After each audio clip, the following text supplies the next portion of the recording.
የኔ ቆንጆ ዛሬ ደግሞ አምሮብሻል።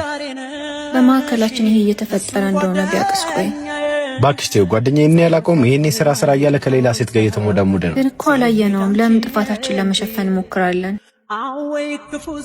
ካሌብ ደግሞ እዚህ ምን ይሰራል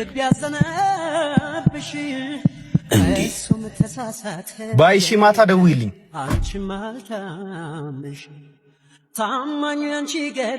ሙሪ እንዴት መጣ? ደግሞ ናፍቀኝ ነበር አይደል? በጣም እንደናፈኩሽ ታስታውቂያለሽ። ካሌብ ደግሞ እዚህ ምን ይሰራል? ኧረ አይባልም። ለእኔም እኮ ወንድሜ ነው። ወንድሜ ነው? ለወንድምሽ የምትሰጪው ክብር የተለየ ነው። ለካም እንደዚህ አይነት እህታል።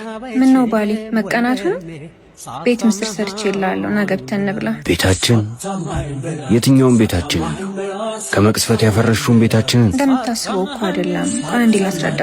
በቃሽ። ከዚህ በላይ ድራማ ለመስራት አትሞክር። ቆይ ከአይኔ በላይ ምስክር ልትሆኝ ነው? ይቅርታ አድርግልኝ አባቴ። ይቅርታሽ ያፈረሽውን ጎጆ አይገነባ። እስከ ዛሬ ብቻዬን ነበር ለካ ስለፋኝ ነበረው። አባቴ እባክህ። ይሄ ጎጆ እናንተ ነው። እስከ ዛሬ ግንበኛችሁ ነበርኩ።